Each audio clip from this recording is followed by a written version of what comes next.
Hi, how's it going? Today we have some data that we're going to be cleaning up using a variety of techniques, including autofit, the trim function, duplicate removal, and more.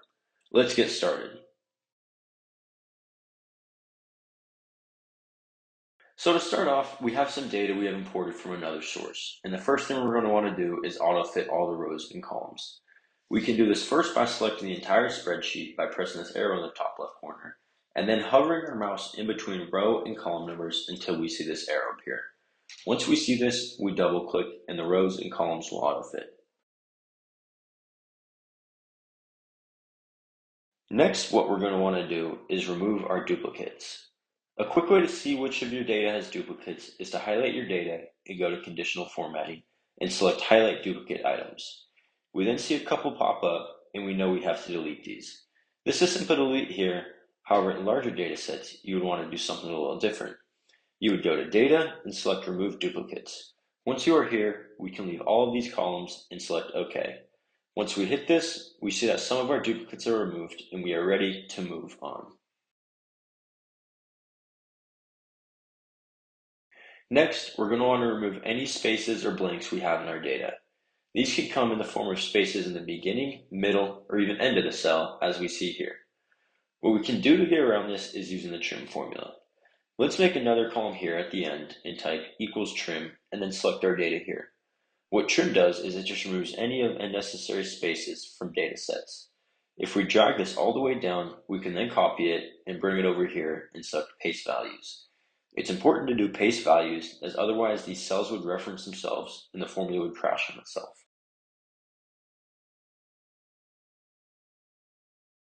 Next, we see some blank cells in our data here, and we're going to want to fill these in so as not to mislead the user. A quick way to do this is to highlight this column and go to Find and select Go To Special. There's a couple options here, but we're going to want to select blanks. We see all of the blanks are now highlighted, and we can type in something like NA, and then if we hit Control plus Enter, the rest of the cells populate with this message.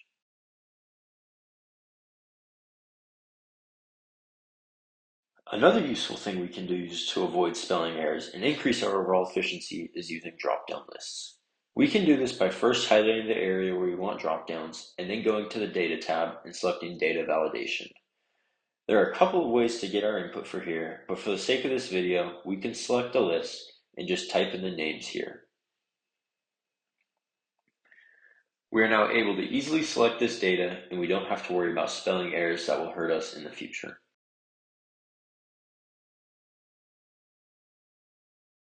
Another thing that we can do to clean up our data is put it into a table.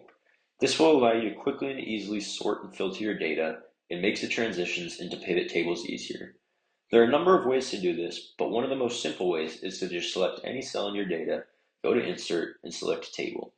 We are greeted with this prompt here, and it's important to note this check mark here about headers. Our data here has headers included in the set, so we leave the box unchecked. If, on the other hand, we didn't have any headers, we wouldn't check this box. Another quick way to set up a table is to just select any cell in your data and press Control T. Once we have our table, we are able to design it in any way that we want. We can change the colors, remove the headers, add a sum row, or even delete the filter tabs. The filter tabs, however, can be particularly important in tables as they allow you to see data according to whatever filters you want placed on them.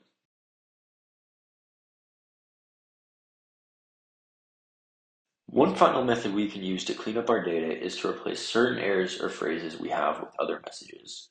For example, we can see here in this box that a lot of these colors were spelled wrong. For example, this abbreviation for Northwest. We don't want it to say NW, we want it to say Northwest. What we can do here is press Control H and we are greeted by this pop-up box. This allows us to type in a certain phrase we want to find and then replace this with whatever we put in this box. For this example, we want to find all instances of NW and replace them with Northwest. If we go ahead and click Replace All, we see that we have successfully replaced all of these instances of errors. In regards to spelling errors that we may miss, there is an easy way to perform a spell check, which we will get into shortly.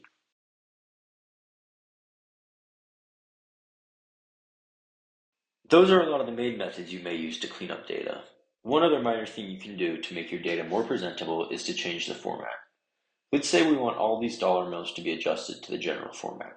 If we simply highlight this column, head to the top, and select this formatting dropdown, we can adjust these amounts to any format we would like. Another shortcut for doing this is to highlight your data and select Control 1, which will open up a similar box.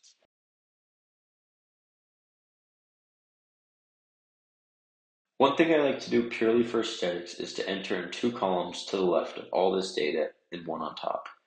We can do this by either selecting column A and selecting Control, Shift, Plus, or we can also just right click and select Insert. The same can also be done for rows as well. This just puts the data in a more presentable fashion and lets it stick out from the rest of the spreadsheet.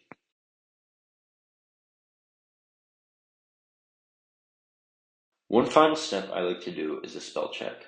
This prevents any silly mistakes we may have missed. One way to do this is to go to the Review tab and select Spelling. Let's go ahead and select Yes, and we are given this box with some of our errors. Let's go ahead and select Change All, and then Change All again, and our spell check is completed.